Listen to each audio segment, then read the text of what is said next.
I'm going to basically be talking about problems with an English text and a system that was not made for English. I'm going to just reiterate a couple of things that other people have said first. There is a controversy among chanters regarding what exactly is Byzantine chant. And of course, a large part of it is the melodic line, which has very definite melodic patterns and nuances based on accents and syllables. The melodic lines are formed and driven by the text. There are prescribed ending patterns for musical phrases based on final accents.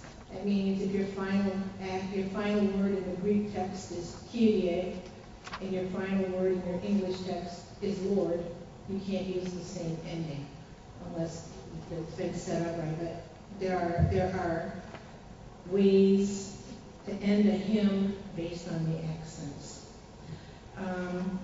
In addition, another important part of the definition of Byzantine chant includes the scale tunings, the epos, the character of the sound, and Byzantine musical notation. When we look at all of these factors, for many people the question is not how to set an English text to Byzantine chant, but rather if indeed it should be done at all.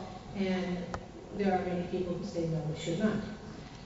Basically, some chanters and Byzantine scholars maintain that Byzantine chant should not be used with English language because the sound of the music is not compatible with English language. In other words, there is a cultural, traditional, and historical gap that should not be bridged.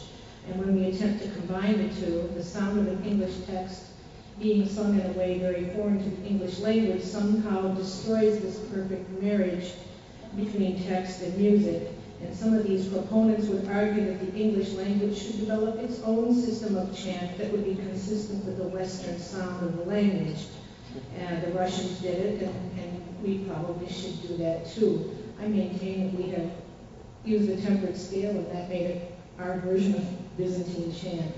There are a large number of Byzantine chanters who are firm in their conviction that if the chant melodic lines are not rendered in the microtones of true Byzantine chant, then the resulting music is not Byzantine chant and should not be referred to as such. The microtunings are essential to preserving the chant, and if we lose or disregard this defining quality, we are destroying a component necessary to its nature that we should be preserving.